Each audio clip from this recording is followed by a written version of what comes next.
Olá pessoas, sou o Akira e sejam bem-vindos para o quinto e último episódio do Animalog do TCC que eu já fiz. Êêêê! Sim, caros telespectadores, o curta-metragem foi finalizado e juntamente foi feita a apresentação e defesa para a minha banca de TCC. Mas obviamente eu não ia deixar vocês aqui sem o restante do desenvolvimento do trabalho, né? E bom, esse episódio contará com a confecção do filme nos últimos 2 meses que passaram, que é maio e junho. Sim, vou juntar esses 2 últimos meses no mesmo vídeo porque eu não fiz muita coisa em comparado aos outros meses. Mas eu tenho uma desculpa para isso porque eu tive que pegar 2 TCCs para editar, juntamente com o meu, e isso meio que me deixou maluco da cabeça.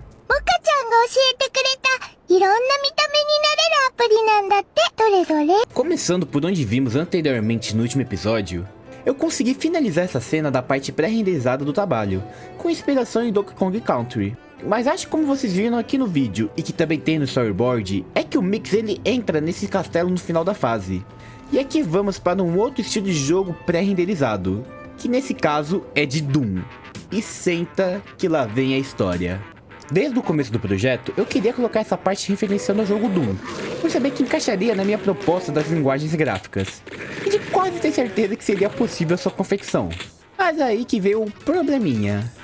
Tá, quais eram as minhas opções de confecção de um jogo no estilo Doom? Ou era programando, ou era animando. Inicialmente eu conversei com meu sócio majoritário, Bigoma, e tentaríamos com suas grandes habilidades nerds de programação, fazer um protótipo de jogo no estilo, bem do cagado mesmo, cheio de bugs e erros. Mas só pra ter o visual na hora da gravação, tá ligado? Para quem não sabe, o Gomes já fez alguns jogos e sabe mexer com programação de games. E ele já tinha até feito um jogo pra mim de terror no meu aniversário, bem no estilo de Doom mesmo. Então pensei, como ele já tem esse jogo praticamente feito, acho que só trocando, sei lá, a textura do jogo e mexendo em algumas coisinhas, deva funcionar já. Ah, é que ele tava fazendo parkour com o dedo. Mas o mundo não é flor que se cheire e obviamente que tive que descartar essa ideia também. Por enquanto. Gomes não conseguiria mexer nesse jogo por N motivos, então caiu para a equipe de animação, vulgo eu, fazer essa parte no estilo Doom também. Para fazer isso, eu criei no Blender bem porcamente o mapa que eu queria que se passasse a cena, e coloquei as texturas lá bonitinho. Só que tinha um porém dessa vez. Para quem não sabe, Doom é um jogo que se passa na perspectiva primeira pessoa. Ou seja, os seus olhos são do personagem também. Então você não consegue ver o seu corpo, e seu estilo visual mistura o 3D com 2D. Mas como isso, Akira? Bom, basicamente o jogo se utiliza de cenários 3D com componentes em 2D. Nesse caso são os monstros, itens, HUD, textura e afins. Então eu teria que recriar essa técnica também no Blender. Mas aí que tá. Como caralhada eu vou colocar algo 2D no 3D. E lá vai eu adentrar no mundo de tutoriais do Blender novamente. Nessa minha busca eu encontrei 2 jeitos de fazer isso. Ou eu literalmente recriava Doom por meio de códigos, programação e texturização, tudo dentro do próprio Blender, ou eu usava texturas em PNG em planícies para simular o 2D. Obviamente, eu fui no caminho que eu não acabava me suicidando no final, e fui aprender como mexer nessa bomba aqui. Basicamente, você cria um objeto plano no Blender e coloca uma textura nele, bem básico. Nesse caso, eu consegui ainda colocar ele em GIF, para ficar mexendinho da hora na hora da gravação. Então o processo de criação foi resumidamente assim. Ia naquele template que tinha feito pro pré-render, animava o que eu queria lá, passava os sprites para o Sprite, juntava tudo e criava um GIF. E disso eu passava eles como textura lá pro Blender utilizando algumas configurações e tals, deixando o resultado assim dessas animações no mundo 3D. O Rebolation, o Rebolation. E pô, sinceramente isso aqui tá excelente. Dá pra ver muito bem essa distinção entre o 3D e o 2D. E se parece muito com, sei lá, um mod de Doom realmente. E bom, vocês vão ver mais pra frente que essa técnica que eu aprendi será muito utilizado em outras cenas. Mas partiu para terminar essa parte do Doom. Após fazer tudo isso, eu ainda precisava gravar a cena. Para isso, eu botei só uma câmera na altura dos olhos do Mix e fui animando ela tentando simular uma primeira pessoa dele andando pelo castelo. Consegui deixar esse resultado e ainda após isso eu fiz um GIF do braço do Mix mexendo para dar uma imersão a mais. E também para dar aquela leve referenciada a Minecraft, né? Adiante na história, Mix ele sai do castelo sendo perseguido pela Polilla e lá fora encontra um carro para fugir dela. No caso do resultado final não é um carro, mas sim um carrinho de rolimã com motor? Acho que eu posso chamar assim, eu admito que aqui eu taquei o foda-se, tá? Nessa parte do carro eu pensei em fazer a transição das cenas em pré-render para o 3D. Começando com aquela primeira cena que eu fiz da corrida, no começo de todo esse trabalho. Minha ideia era fazer uma pista de corrida em 2D, no estilo Mario Kart da vida, e fazer uma transição básica para essa do 3D. Então eu tinha que enquadrar as duas cenas bonitinhas para que não houvesse muita distância entre cada uma delas. E aqui eu tenho que dizer que essa parte do trabalho foi uma das mais complicadas de se fazer. Pelo fato que, diferentes das duas outras cenas do pré-renderizado, onde uma tinha um cenário 3D e a outra era side-scrolling, essa parte da corrida, o cenário ele vem do fundo para frente. Ou seja, ele cria esse mini efeito visual tridimensional mesmo tudo sendo 2D. E como eu disse no último episódio, isso aqui não podia ter perspectiva. Tinha que ser tudo junto no mesmo plano. E para isso eu precisei reutilizar aquela opção de ortodoxa na câmera. Que juro por Deus, que treco complicado de animar. Por causa dessa opção, tudo que eu fosse mover para criar esse efeito do cenário se mexendo era 5.000 vezes mais complicado. Pois qualquer micro movimento já desenquadrava a pista ou o cenário do enquadramento certo. Foi um sufoco para mexer nisso, tanto que os objetos em cena ficaram nessa disposição no projeto do Blender.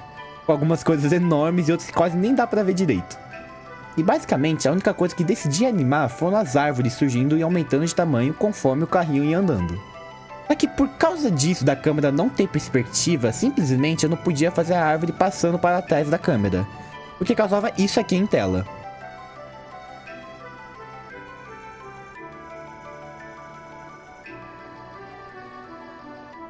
E isso aqui não dá, né? Então eu tive que simular as árvores ultrapassando a câmera jogando elas para o lado. E deixando elas crescendo até sair de cena. E puta que pariu, tentar deixar isso de um jeito convincente é muito difícil. Ainda mais para mim que fui aos trancos e barrancos nessa ideia sem ter feito um plano antes. Mas enfim, consegui deixar um resultado ok para o que eu queria e que daria certo para fazer essa transição depois. Bom, terminada essa parte, gostaria de partir para o começo do curta, onde temos essa introdução antes de chegarmos à parte animada. Como podemos ver aqui no storyboard, o começo do filme seria uma pessoa rascunhando um jogo qual o Mix seria o personagem principal, e aí ele criaria a vida na folha de papel até entrar no mundo dos games. Primeiramente vou dar um salto temporal e falar sobre essa parte em real life do filme, e foi uma das últimas coisas que eu gravei no filme todo, tipo, um dia antes de entregar para minha orientadora. E foi meio engraçado essa parte porque eu fiz isso no meu quarto e pedi ajuda da minha mãe para tentar gravar essa cena. Só que não deu muito certo porque ela não sabia mexer muito bem na câmera e não ficaria um resultado que eu planejava. Mas obrigado a mãe pela ajuda, tamo junto. Aí do nada eu decidi chamar meu irmão para ser o ator principal do meu curta, e ainda bem que ele topou. Fiz uma iluminação improvisadaça aqui no meu quarto e rascunhei algumas coisas num caderno. Entreguei pra ele e falei assim: ó, finge que tá desenhando aqui e só. E diga-se de passagem, ele fez um trabalho de fingir muito bom. Então quando verem o curta e verem essa pessoa aqui, não sou eu, é meu irmão. Aliás, valeu hein, salvou muito, tamo junto. Voltando desse salto temporal, a próxima cena a ser feita seria essa do Mix na folha de papel. E aqui veio mais um dos meus lapsos megalomaníacos de animação. O de fazer essa cena em animação digital. Ou seja, com desenho. Eu te odeio, Kira do passado.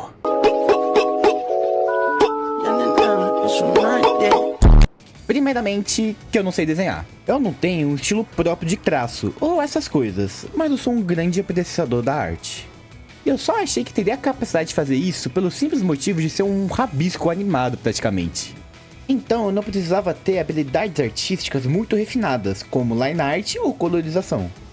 Só precisava mesmo aprender a usar algum programa de animação de desenho e fazer uma sequência de imagens convincentes para o que eu queria no storyboard. Tinha algumas opções de softwares que eu podia fazer isso, mas eu achei um bom e de graça que é a do Krita. E lá vai eu aprender a usar esse mais novo programa. Fiz esse vídeo introdutório sobre animação no Krita e foi bem tranquilo de pegar pelo menos o básico de sobrevivência. Fiz lá meus rabiscos super fodões e consegui ao final fazer um resultado bem interessante no mínimo. O que eu tinha aprendido com o quê? 4 horas?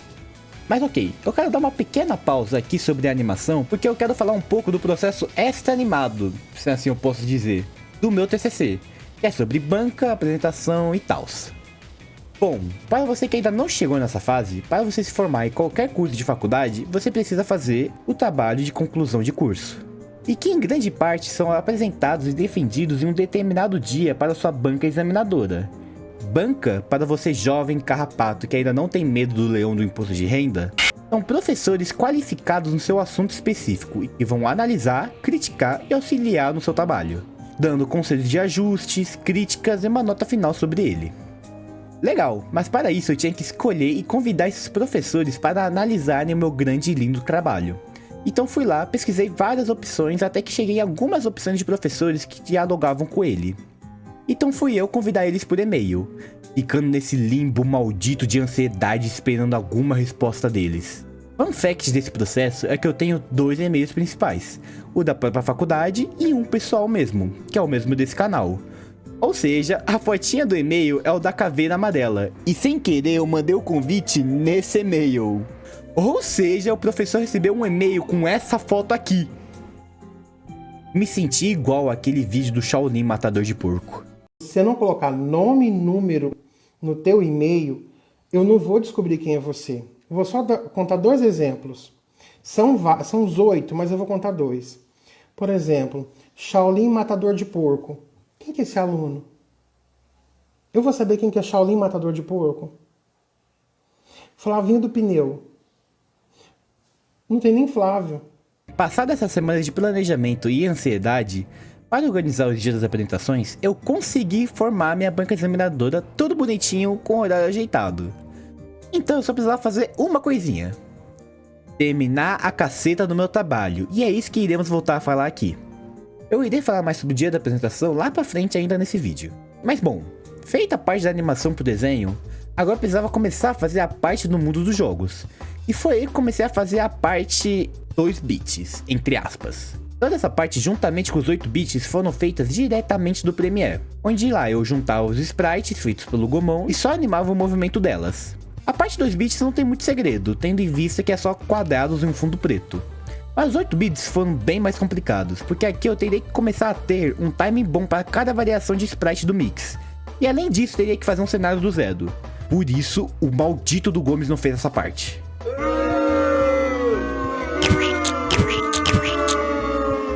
Abri o Azeprite, foquei todas as minhas forças para fazer um cenário super foda e no final, ele ficou uma bosta. Aí não teve jeito, tive que chamar o Mr. Sprite para me ajudar e foi literal de uma coisa horrenda, pavorosa, sem vida, para algo magnífico, lindo e maravilhoso. Podendo notar que usamos técnicas como os primeiros jogos utilizavam, como a reutilização dos sprites dos arbustos para as nuvens, apenas trocando as cores dela. Muito foda. Mas feito o cenário bonitão e partindo para a animação, não foi lá muito difícil de animar essa parte como eu imaginava, por não ter muito movimento do mix nela, mas mais do cenário, o que facilitou na confecção da cena por não ter que perder muito tempo timando certo o movimento do mix para encaixar cada sprite de pulo de corrida dele. Mas feito toda essa introdução e faltando apenas o 16 e o final do curta, vamos partir para falar sobre o final, porque o 16 bits tem uma surpresinha. Como dito no último vídeo, eu apenas fiz o mundo bug, mas sem fazer nenhuma animação dentro dele. E é aqui que começa minha última jornada para terminar esse curta. Como minhas referências eram aqueles 2 vídeos que eu mostrei anteriormente, eu queria que o mundo bug fosse que nem um limbo, algo meio fora da realidade, com coisas voando, sem textura, cheio de bugs e afins. Então, para fazer a ambientação desse mundo, eu juntei alguns sprites e modelos 3D de coisas aleatórias que eu já tinha usado no curta, e fiz eles meio que vagando pelo céu do mundo. Coloquei umas formas geométricas para compor o ambiente, e a animação do mix aqui não teve lá muitas complicações, como em outras cenas. Mas como essa cena final foi gravada depois de algum tempo sem mexer no Blender, eu tava meio enferrujado e tive que relembrar como usar alguns truques e técnicas para conseguir animar as coisas que eu já tinha animado antes, mas nada muito complexo. Também queria mencionar que eu consegui colocar um fucking espelho no mundo, que ficou super foda. Mas irei falar só isso da cena final, porque eu quero que vocês fiquem com essa pulga da dúvida e curiosidade de como ficou o final do filme. Agora faltando apenas os 16 bits, acho que ninguém melhor que eu para falar sobre isso, e das outras coisas que ele não falou no último episódio, do que meu querido amigo Gomão. Faz seu show, moleque! Fala, galerinha! Sentiram saudades? Bom, eu tô aqui mais uma vez como convidado especial para mostrar como foi o processo criativo de desenvolvimento, no caso equivalente a 2 vídeos inteiros, das amarras finais do nosso querido filme. Então eu vou apresentar para vocês 3 tópicos. O primeiro vai ser o processo dos 8 bits em top-down, que eram os últimos sprites que faltavam. Segundo, vou mostrar como ficou tentar fazer a animação pelo After Effects e como isso meio que saiu pela culatra, nossa, não consigo falar. E terceiro, o jogo. Sim, você perdeu.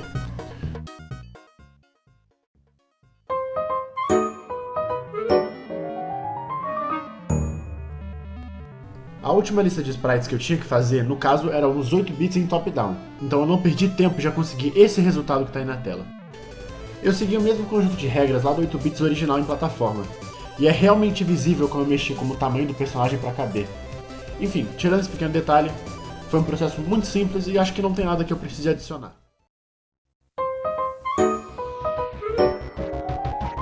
No episódio 3, eu tava trabalhando na animação.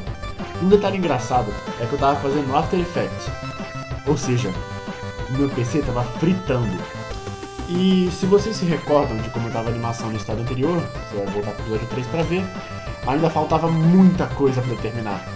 Eu tava fazendo um modelo de cenas individuais e ainda tinha que arranjar um jeito de conectar as cenas sem fritar no meu computador.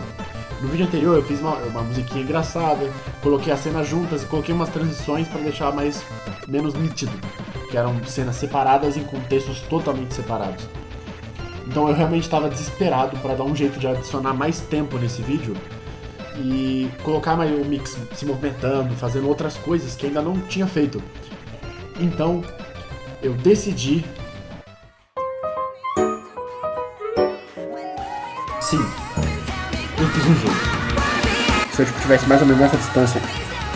Oh meu Deus. Eu botei pra renderizar, era tipo 7,5. E tá no refrão ainda. Capeta cortou o chão. Ainda tá renderizando, meu Deus. Pra você depois perceber que o sprite tá... Cortaram o chão do bagulho, mano. Por que tá assim? Não, realmente. O cara é tipo o céu, né, mano? Céu?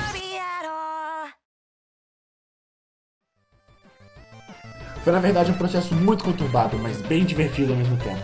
E acho que no vídeo você já pode notar quais são os 5 pilares do processo criativo. Que no caso são...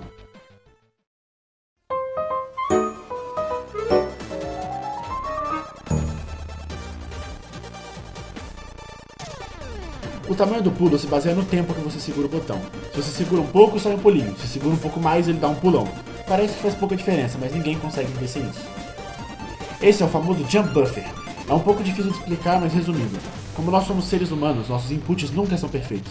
Então na hora de pular várias vezes em sequência, podemos apertar o botão de pular antes mesmo de o personagem encostar no chão.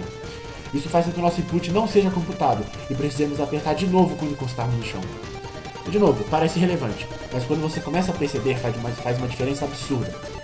Então, o Jump Buffer vem justamente para resolver isso, fazendo com que ele compute o seu input de pular, mesmo sem estar no chão, desde que ele esteja perto. E segura esse comando até você finalmente encostar no chão, e aí de verdade ele pula para você. O Coyote Time é uma ferramenta também essencial e que você pode não perceber. Sabe aquela vez que você tentou pular da plataforma quando estava correndo na pontinha e acabou pulando tarde demais? Isso porque esse jogo provavelmente não tinha um Coyote Time. E isso, o que ele faz? Ele simplesmente dá alguns frames a mais para poder pular, deixando a janela de reação bem menos punitiva para o jogador. Esses 3 primeiros, eles fazem parte do que eu chamo de uma questão de logística em relação à percepção do jogador em relação ao jogo. No sentido de que, às vezes o jogo pode parecer muito injusto, ou às vezes o jogo não pode parecer ser tão responsivo quanto ele deveria. Então essas 3 ferramentas que eu citei agora, elas são muito úteis para que o jogador não se sinta injustiçado pelo jogo. Quando ele tenta pular na ponta da plataforma e acaba não saindo pulo, ou quando ele tenta pular e acaba não pulando porque ele apertou o botão um pouco antes. E por aí vai. Tem uma gama de ferramentas que ajudam a gente, mas essas são as 3 principais que eu usei e eu gostei muito de usar elas no projeto. Os After Images são imagens do mix que aparecem atrás dele quando ele está em alta velocidade. Na verdade é algo bem simples, mas que adiciona muito ao feedback visual da gameplay. E por último, quando o mix atinge altas velocidades, a câmera dá um tipo de zoom out. Tudo para afirmar bem essa sensação de velocidade e também ajudar na movimentação e reação do jogador.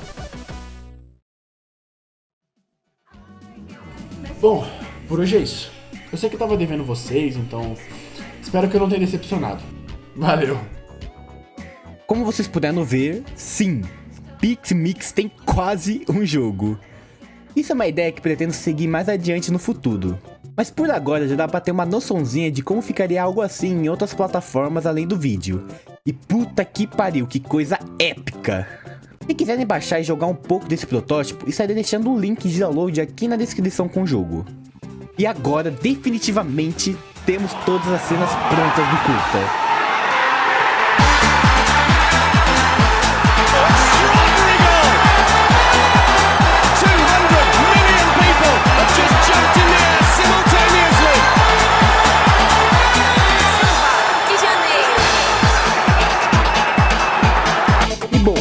Tudo já foi renderizado no Blender e praticamente já tinha todas as cenas prontas, eu só precisaria atacar tudo isso no Premiere.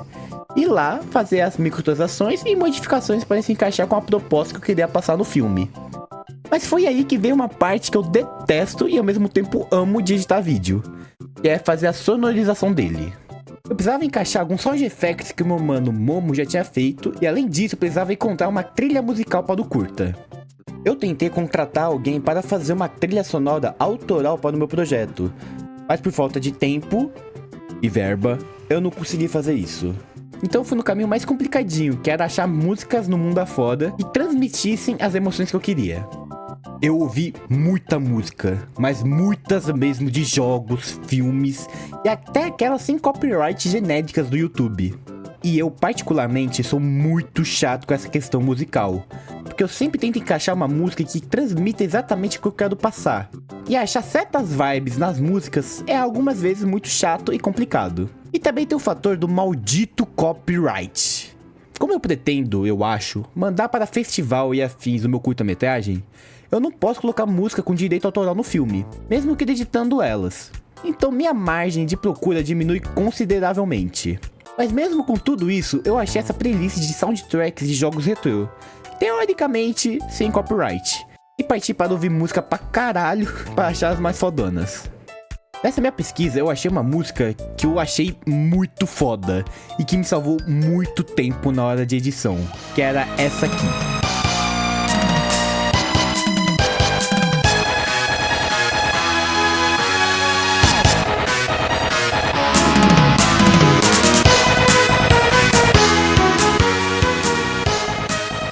Ela é boa porque além de encaixar na cena que eu queria, ela também encaixou magicamente muito bem com a parte seguinte dessa, me salvando um belo tempo porque a transição entre as duas emoções que eu queria passar nas cenas é bem distoante, e musicalmente poderia ser difícil achar duas ou uma música que me satisfazesse. Mas tá, consegui fazer uma seleção de músicas para o curta e aí só me deu o trabalho de colocá-las no produto já montado, e fazendo pequenas correções de volumes delas. E bom, tecnicamente, meu TCC já está completo. O filme estava pronto e agora só precisava apresentar no dia e... Para! Tá esquecendo de algo, não? Meu Deus, é verdade, eu tinha esquecido a desgraça do memorial. Sorte a sua que eu estou aqui pra te salvar. Bom, agora me dá licença aqui que eu vou contar pro meu público as maravilhas que eu fiz desse memorial lindo e maravilhoso. E aí pessoal, não pegue aqui. E bom, agora eu vou explicar um pouquinho sobre a minha parte do memorial. Eu já expliquei um pouco no vídeo anterior, só que agora vai ser um pouco mais elaborado, para vocês poderem entender cada processinho que eu fiz.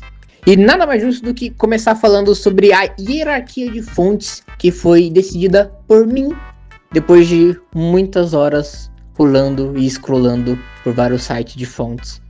4 hierarquias de fontes. Basicamente uma para título, uma para subtítulo, outra para itens, outra para texto e outra para legendas. Eu vou começar falando pela legendas, que a fonte escolhida foi a Loures 21. Ela foi utilizada mais para um acabamento para visual assim. ela tem esse estilo mais geométrico, que cabia muito bem com a proposta, né, do nosso PixMix. E eu quis ela mais pra uma firulazinha, assim. Ela foi utilizada basicamente nas legendas, onde tem as menções, né, ali no texto. Eu gostaria muito de ter utilizado ela como texto principal, mas ela foi substituída porque eu acabei pensando que, como seria texto muito corrido, acho que usar a Loures 21 não seria tão interessante quanto usar a próxima fonte que eu vou falar, que é a de texto, que foi utilizado a Aleu. Ela é uma fonte mais simples, ela é serifada, assim como a Loures, e ela não tem esse estilo, né, de ser pixelizada. Ela é mais arredondada e ela é mais confortável de ler. E assim, partindo para a parte de item e de subtítulo, que foram utilizadas a mesma fonte, que foi a Jersey 10. Bom, basicamente ela tem um pouco da proposta da Loures, só que ela não é serifada e a Loures ela é um pouco mais fina. Já a Jersey 10 ela é um pouco mais grossa e também tem um acabamento mais clean, né? Basicamente para ter um peso visual diferente. E também foi utilizada de apoio com os tópicos, que são visual de imagem digital, animação, fase conceitual e pesquisa, estrutura e bababá, bababá e um monte de coisa. E agora vamos falar do que importa. Basicamente o título. Vamos contextualizar. Eu queria algo que chamasse muito a atenção. E bom, algo para que chamasse a atenção teria que ser uma fonte muito, muito foda. Muito épica. E a fonte escolhida para títulos foi a Coca. Bom, ela tem esse ar super diferentão que eu gostei muito. Particularmente tem pessoas que não gostaram, não é mesmo, Gomes? Mas basicamente ele tem um pouco do ar de pixels, só que ela não é pixels. Ela é esse formato mais arredondado, sei lá, e ela é tipo muito única. Eu falei, mano, quando eu bati o olho nisso, eu falei, não tem como não colocar isso. Isso é nada mais, nada menos do que PixMix. Não tem como. Não tem como. Apesar de que ela não foi escolhida para a logo principal. Mas a gente vai saber um pouco mais pra frente sobre isso. Coca, porque ela tem esse ar super diferentão. Ela também tinha a acentuação, que é uma coisa muito importante para esse projeto. Porque, bom, estamos falando em português. E a de Chile, a nossa língua tem muita acentuação. E, bom, não foi só apenas por isso, mas ela esteticamente era muito bonita e não tinha como não usar ela, não tinha como não usar. Né, Akira? Fala pra eles, cara. Fala pra eles, tem como não usar isso aí? Tem como não, mano. Agora sai daqui do meu vídeo que eu ainda tô falando. Bom, agora vamos falar sobre os fundos que eu utilizei. O motivo de ter utilizado muitos fundos foi porque eu queria trazer uma certa narrativa visual pra esse projeto. Porque imagina assim, que você tá lá no seu dia magnífico, na sua noite maravilhosa, e chega o Akira no seu WhatsApp, manda uma mensagem de documento Word com um arquivo de 80 páginas em uma meia-noite, na calada da noite, e ele falando assim, tem como fazer isso de forma visual? Isso não ia ser legal, né? Isso não ia ser legal. Mas basicamente o motivo de ter muitas imagens de fundo foi narrativo, puramente narrativo, porque ali o começo é pixels e aí vai se desdobrando para algo a mais. Tem uma parte que o fundo fica 3D, tem uma parte que tem os blocos em 3D, tem uma parte que tem um cenário em 3D. Então eu quis que tivesse uma certa narrativa visual pra não ficar tudo a mesma coisa, sabe? Foi justamente por isso. E agora vamos pra Masterpiece. O logo. Blim, blim, blim, blim, blim, blim. Bom, basicamente o logo ele foi utilizado a duas fontes. Bom, a fonte base pro PixMix foi usada a Hoverunit. Tá escrito aí na tela. E a outra de base para escrito pixels em transição foi utilizada a Coca. Bom, ela não deixou de ser utilizada, Mas em todo o processo eu pensei em utilizar PixMix com a Coca, que é a de títulos do memorial.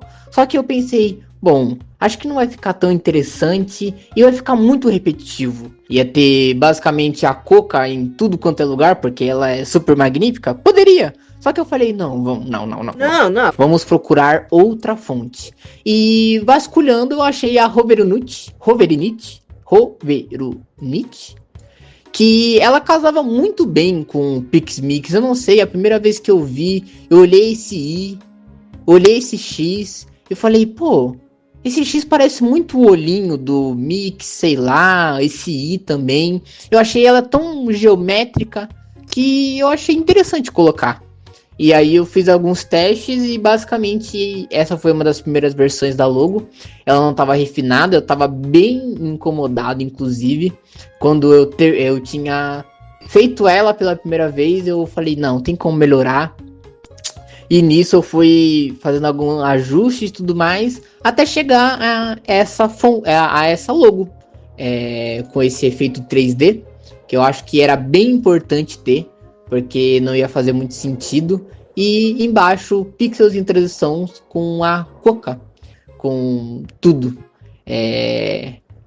E foi isso, basicamente. Esse foi todo o meu processo criativo durante essa jornada do memorial do Akira. Foi bem legal de fazer e foi isso. Pera. Você acha que acabou? É claro que não. Depois de ter feito tudo isso, o Akira chega pra mim e fala: Não pegue. Não esquece que o índice, ele tem que ser clicável. E nisso, a tristeza volta pro meu coração. Como assim, Akira? Tem que ser clicável isso? Porque quando você vai clicar, você pode ir até o elemento selecionado. Por exemplo, tem uma introdução que tá na página 8, tem que ir até a página 8. Fundamentação teórica, tem que ir até a página 12. Constituição do projeto e blá blá blá blá blá blá. Isso corroeu minha mente até eu chegar e falar: Akira, estamos aqui pra isso. E você vai virar a noite comigo. E bom, basicamente foi isso. Depois desse sofrimento todo com o índice e ser clicável, terminamos. Aleluia, aleluia. Doideira. Agora sim, memorial pronto, curta-metragem pronto. Agora só precisava fazer o passo final e defender meu trabalho no dia. Chegou o grande dia e eu estava lá todo fodão para apresentar PixMix para o pessoal presente. Nessa hora eu caguei nas calças e me tremi todinho falando, bagulho tenso. Queria eu passar todos os animalogs ao invés de falar. Mas enfim, com a ajuda de my friends e de todo mundo que estava lá presente, apresentei o trabalho para a banca e chegou a hora de ouvir seus comentários. E foi aqui que me senti uma criança de 7 anos argumentando contra alguém no debate. Eu real pensava que a defesa seria algo do tipo, o professor perguntando: qual o teu argumento sobre o desenvolvimento teórico das linguagens contemporâneas digitais gráficas baseando-se nas teorias de Frank Lampard e de Michael Arteta sobre estudos da tecnologia inventiva astronômica no Brasil. Mas foi menos pior do que eu imaginei. Eu basicamente sentei lá e ouvi eles comentando sobre o resultado final do curta e do memorial. E foi aí que surgiu alguns pontos que me fazem no mínimo repensar algumas coisas no meu trabalho. Como por exemplo, questões narrativas no meu enredo, como a Polila ficando puta do nada com o Mickey sem ter nada visualmente acontecendo. E o mundo bug tendo que ter mais bugs de pixel arts. E são pontos que fazem sentido e eu concordo plenamente. Além da narrativa, tem as questões técnicas nas minhas explicações sobre linguagens gráficas. Por exemplo, quando eu menciono 2 bits para os jogos de Atari e Fliperama. Tecnicamente falando, nessa época não tinha nem como chamar eles de bits, por nem existir os microprocessadores para tal termo tecnológico. Mas nem só de críticas o meu trabalho levou, tá? Um ponto muito legal levantado é a criação de um futuro jogo para a obra. Será que vem um devlog por aí? E também foi muito foda ouvir os comentários das pessoas que assistiram meu curta na íntegra.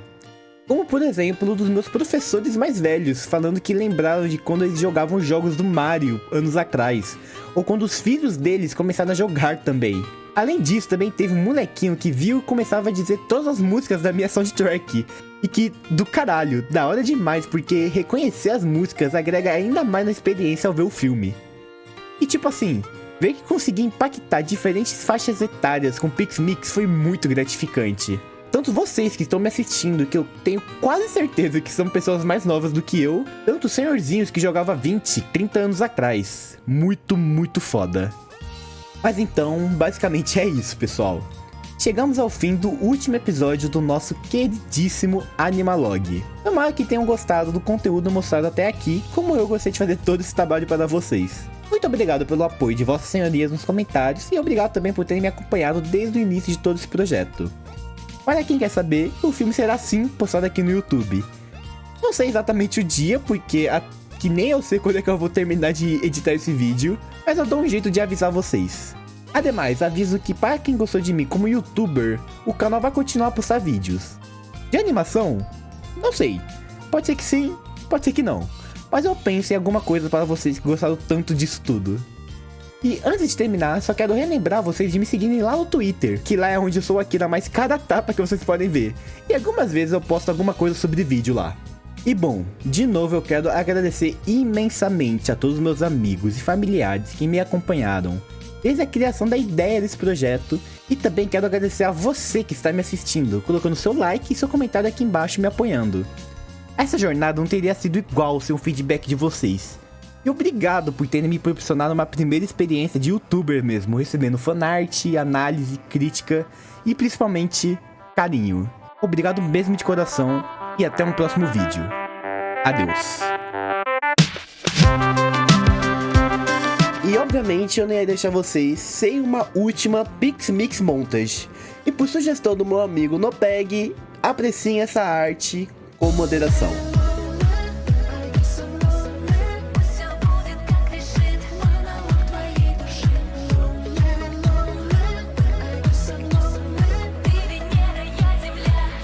Я любила тебя.